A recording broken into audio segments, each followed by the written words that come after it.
8वां अध्याय। ध्रुव का वन गमन। श्री मैत्री जी कहते हैं, शत्रुसूदन, विदुर जी, सनकादिक, नारद, ऋभु, हंस, अरुणि और यति, ब्रह्मा जी के इन नैष्टिक ब्रह्मचारी पुत्रों ने गृहस्थ आश्रम में प्रवेश नहीं किया।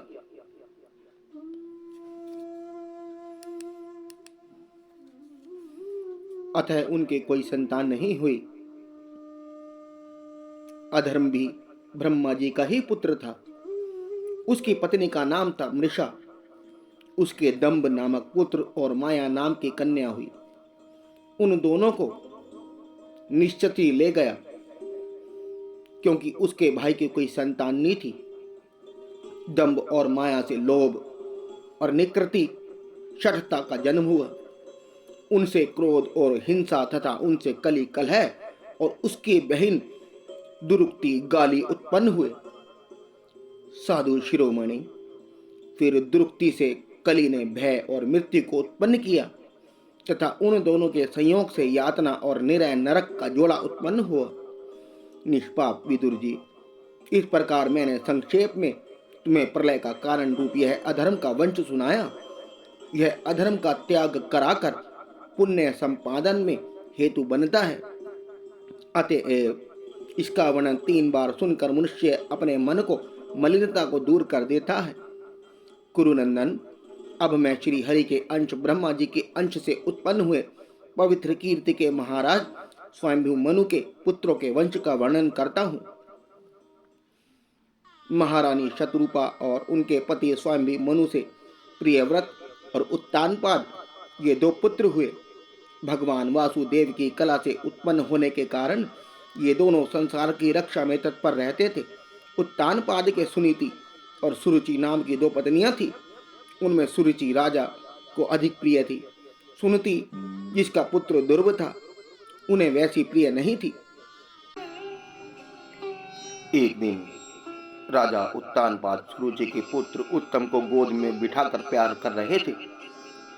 उसी समय ध्रुव ने भी गोद में बैठना चाहा, परंतु राजा ने उसका स्वागत नहीं किया। उस समय घमंड से एक दिन राजा उत्तानपाद सुरुचि के पुत्र उत्तम को गोद में बिठाकर प्यार कर रहे थे।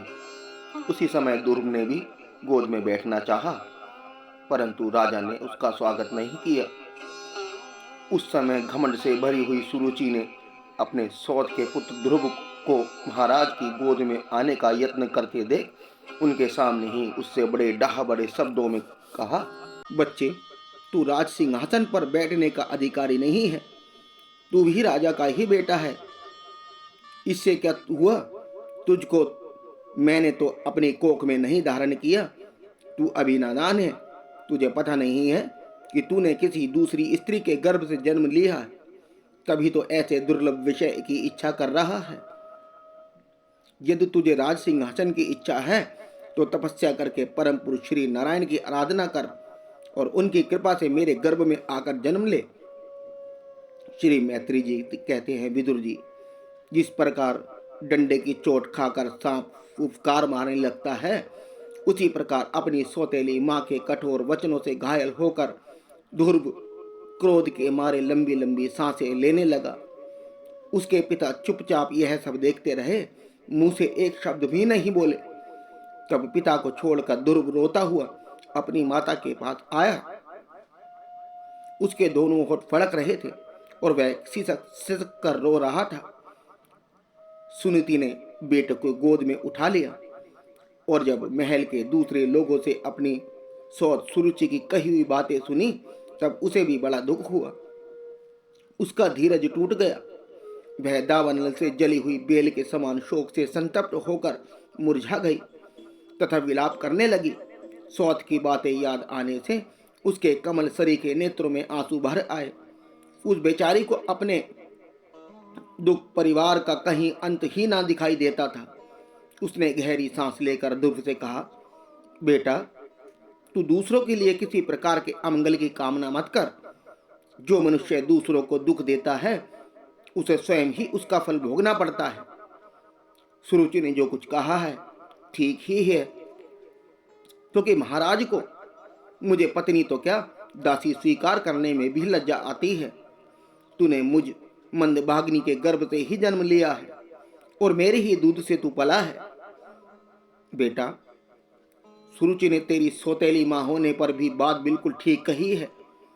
अतः यदि राजकुमार उत्तम के समान राज सिंहासन पर बैठना चाहता है तो द्वेष भाव छोड़कर उसी का पालन कर। बस श्री अधोदक्ष भगवान के चरण कमलों की आराधना में लग जा। संसार का पालन करने के लिए सत्व गुण को अंगीकार करने वाले उन श्री हरि के चरणों की आराधना करने से ही तेरे परदादा श्री ब्रह्मा जी को वह सर्वश्रेष्ठ पद प्राप्त हुआ है, जो मन और प्राणों को जीतने वाले मुनियों के द्वारा भी वंदनीय है। इसी प्रकार तेरे दादा स्वयंभू मनु ने भी बड़ी बड़ी दक्षिणाओं वाले यज्ञों के द्वारा अनन्य भाव से उन्हीं की भगवान आराधना की थी। तभी उन्हें दूसरों के लिए अति दुर्लभ लौकिक अलौकिक तथा मोक्ष सुख की प्राप्ति हुई। बेटा, तू भी उन भक्तवत्सल श्री भगवान का ही आश्रय ले। जन्म मृत्यु के चक्र से छूटने की इच्छा करने वाले मुमुक्षु लोग निरंतर उन्हीं के चरण कमलों की मार्ग की खोज किया करते हैं। तू सर्वधर्म पालन से पवित्र हुए अपने चित्त में श्री पुरुषोत्तम भगवान को बैठा ले तथा अन्य सब का चिंतन छोड़कर केवल उन्हीं का भजन कर। बेटा, उन कमल दल लोचन श्री हरि को छोड़कर मुझे तो तेरे दुख का दूर करने वाला और कोई दिखाई नहीं देता। देख, जिन्हें प्रसन्न करने के लिए ब्रह्मा आदि अन्य सब देवता ढूंढते रहते हैं, वे श्री लक्ष्मी जी भी दीपक की भांति हाथ में कमल लिए निरंतर उन्हीं श्री हरि की खोज किया करती है। श्री मैत्री जी कहते हैं, माता सुनीति उसी में संतुष्ट रहे।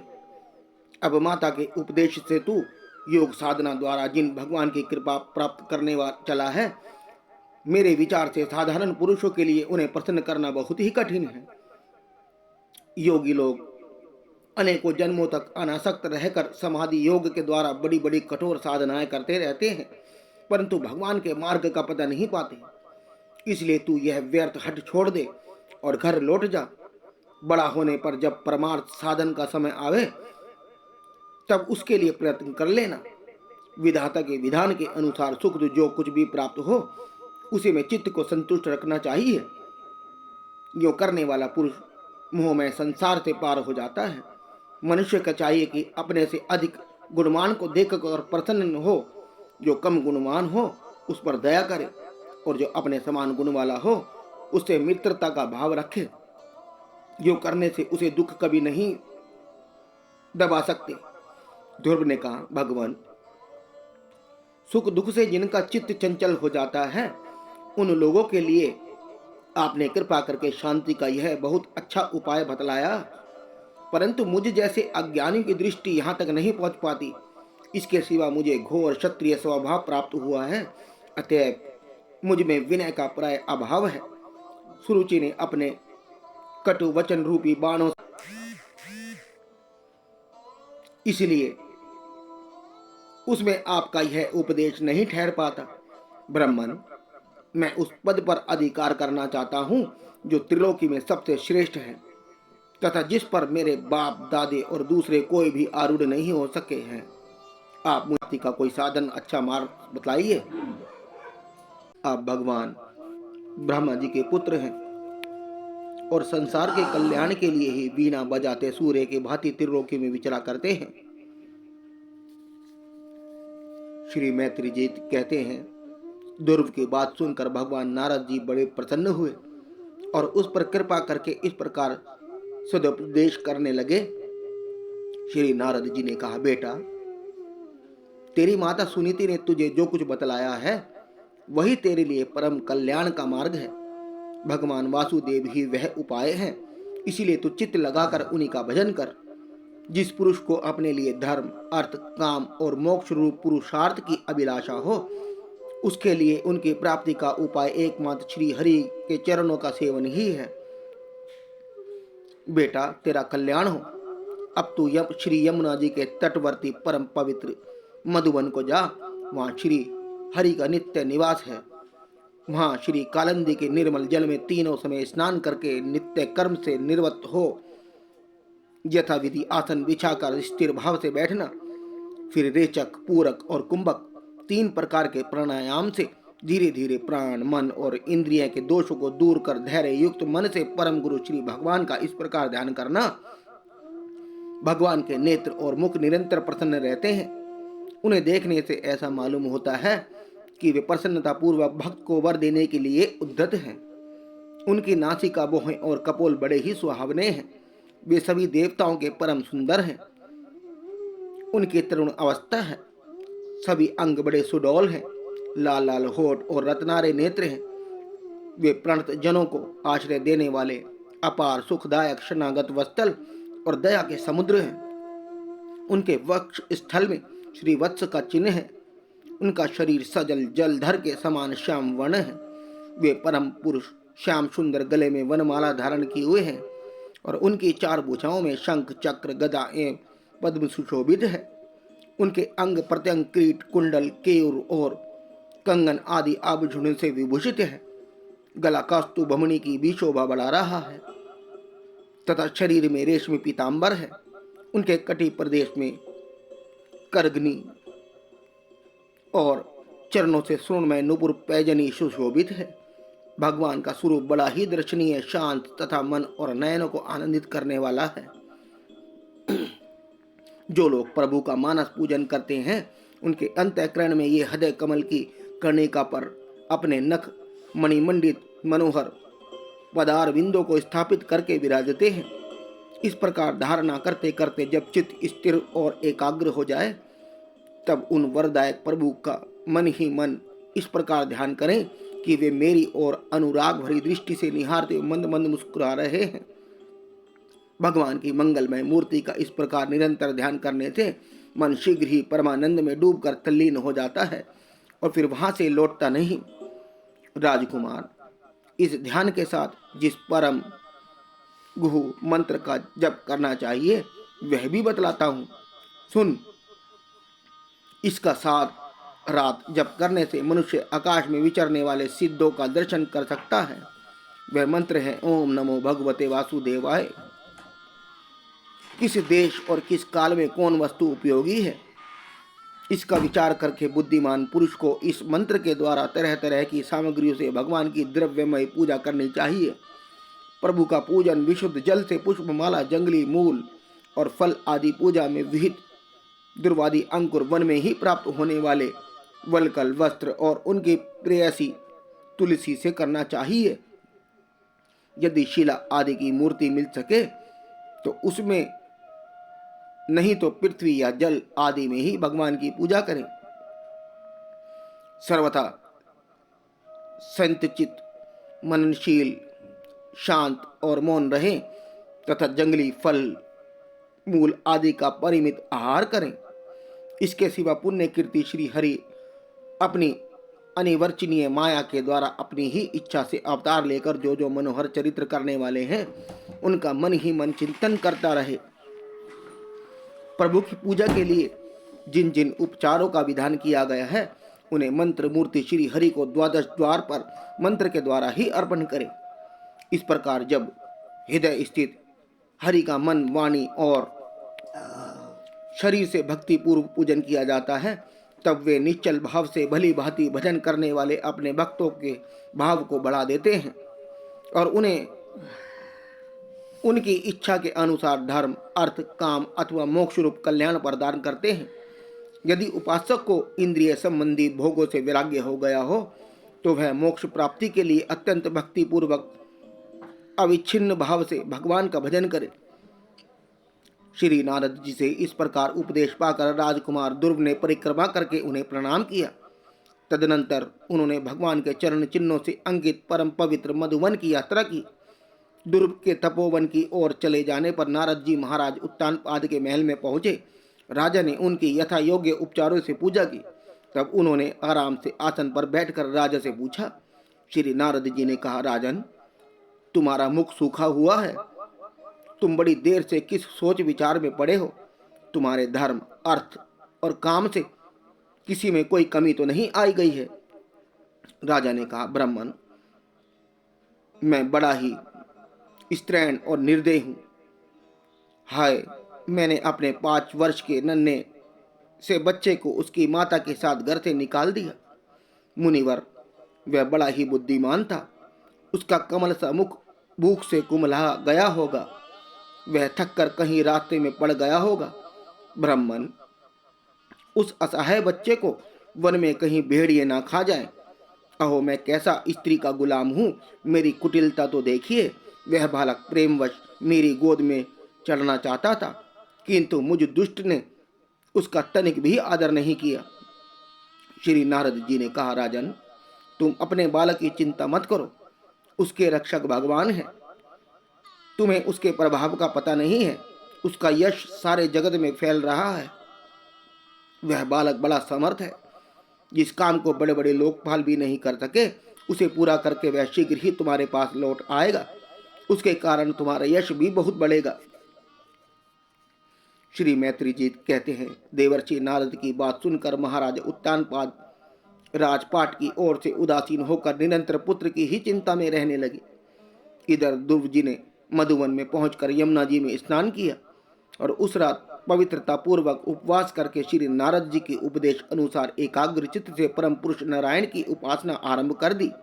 उन्होंने 3-3 रात्रि के अंतर से शरीर निर्वाह के लिए केवल कैत और बेर के फल खाकर श्री हरि की उपासना करते हुए 1 मास व्यतीत किया। दूसरे महीने में उन्होंने 6-6 दिन के पीछे सूखे घास और पत्ते खाकर भगवान का भजन किया। तीसरा महीना 9-9 दिन पर केवल जल पीकर समाधि योग के द्वारा श्री हरि की आराधना करते हुए बिताया।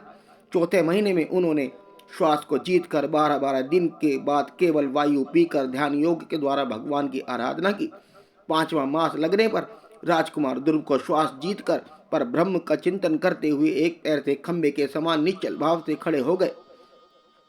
उस समय उन्होंने शब्द आदि विषय और इंद्रियों के नियामक अपने मन को सब ओर से खींच लिया तथा हृदय स्थित हरि के स्वरूप का चिंतन करते हुए चित्त को किसी दूसरी ओर ना जाने दिया। जिस समय उन्होंने महद आदि संपूर्ण तत्वों के आधार तथा प्रकृति और पुरुष के भी अधीश्वर पर ब्रह्म की धारणा की, उस समय उनके तेज को ना सह सकने के कारण तीनों लोग कांप उठे। जब राजकुमार ध्रुव एक पैर से खड़े हुए, तब उनके अंगूठे से दबकर आधी पृथ्वी इस प्रकार झुक गई जैसे किसी गजराज के चढ़ जाने पर नाव पद पद पर दाईं बाईं और डगमगाने लगती है। ध्रुव जी अपने इंद्रिय द्वार तथा प्राणों को रोककर अनन्य बुद्धि से विश्व आत्मा श्री हरि का ध्यान करने लगे। इस प्रकार उनकी समाधि प्राण से अभिन्नता हो जाने के कारण सभी जीवों का श्वास प्रश्वास रुक गया। इससे समस्त लोग और लोकपालों की को बड़ी पीड़ा हुई और वे सब घबराकर श्री हरि की शरण में गए। देवताओं ने कहा, भगवान, समस्त स्थावर जड़म जीवों के शरीरों का प्राण एक साथ ही रुक गया है। ऐसा तो हमने पहले कभी अनुभव नहीं किया। आप शरणागतों की रक्षा करने वाले हैं। अपनी शरण में आए हुए हम लोगों को इस दुख से छुड़ाइए। श्री भगवान ने कहा, देवताओं, तुम डरो मत। उत्तानपाद के पुत्र ध्रुव ने अपने चित्त को मुझ विश्व आत्मा में लीन कर दिया है। इस समय मेरे साथ उसकी अभेद धारणा सिद्ध हो गई है। इसी से उसके प्राण निरोध से तुम सबका प्राण भी रुक गया है। अब तुम अपने अपने लोगों को जाओ। मैं उस बालक को इस दुष्कर तप से निवृत्त कर दूंगा।